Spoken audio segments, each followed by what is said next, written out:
আসসালামু আলাইকুম ভিউয়ার্স।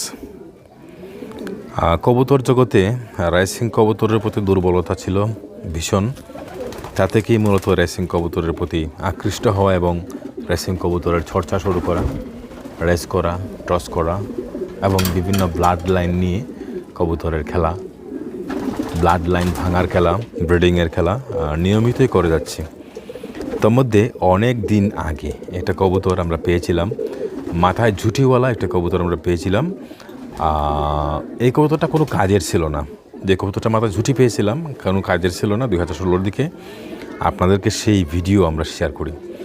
আর অনেক দিন পর আমাদের লফটে আরেকটা নতুন কবুতরের জন্ম হয়।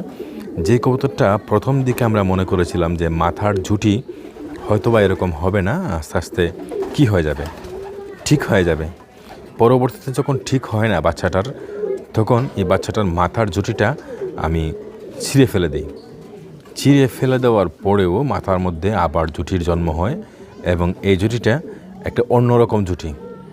তো যাই হোক, আমরা দেখলাম যে না, এটা আসলে এটা জন্মগতভাবেই সেই জুটি নিয়ে এসে জন্মগ্রহণ করে এবং পালক ছেড়ে দেওয়ার পরও যেহেতু আবার এই জুটি গজিয়েছে এবং মাথার উপর ঠিক সুন্দর একটা রাজার মুকুটের মতো জুটি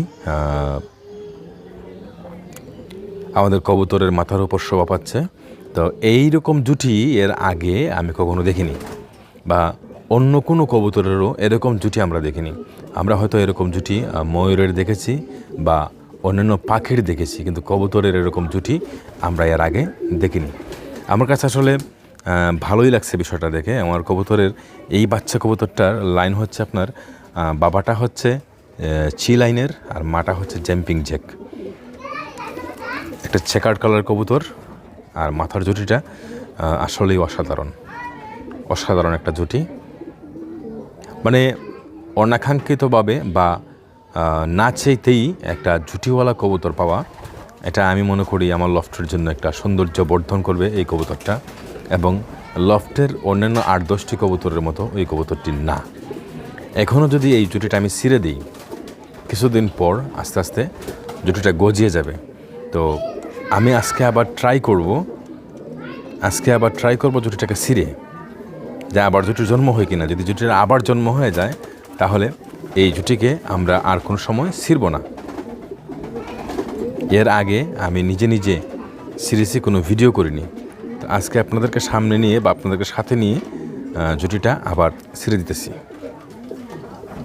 দেখা যাক পরবর্তী ফলাফল কি আসে।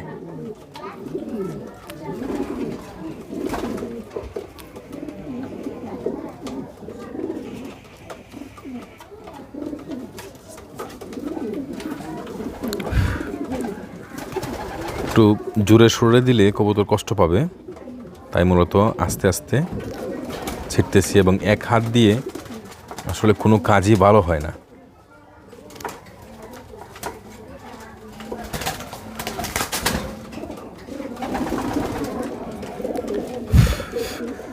মোটামুটি জুটিটা গায়েব হয়ে গেছে। তো আমরা এবার দেখব আগামীতে এই জুটিটা আবার গজায় কিনা। আমি মোটামুটি 100% শিওর আবার গজাবে, যেহেতু এর আগে আমি একবার ছিঁড়ে দিয়েছিলাম। তো ব্যতিক্রম একটি কবুতর, দোয়া রাখবেন যদি জুটি থাকেই কবুতরের মাথায়। তার ভবিষ্যৎ ব্রিডিং কেমন আসবে আমি জানি না। যদি জুটি থাকেই কবুতরটির মাথায়, তাহলে হয়তোবা আমার লফটের একটা ব্যতিক্রম কবুতর হিসাবে এই কবুতর আমার কাছে স্বীকৃতি পাবে এবং প্রাধান্য পাবে। ভালো থাকবেন, আবার দেখা হবে রাব্বানি পিজিয়ন্স ইউটিউব চ্যানেল এবং রাব্বানি পিজিয়ন্স আবারও কোনো না কোনো ভিডিও নিয়ে। আসসালামু আলাইকুম।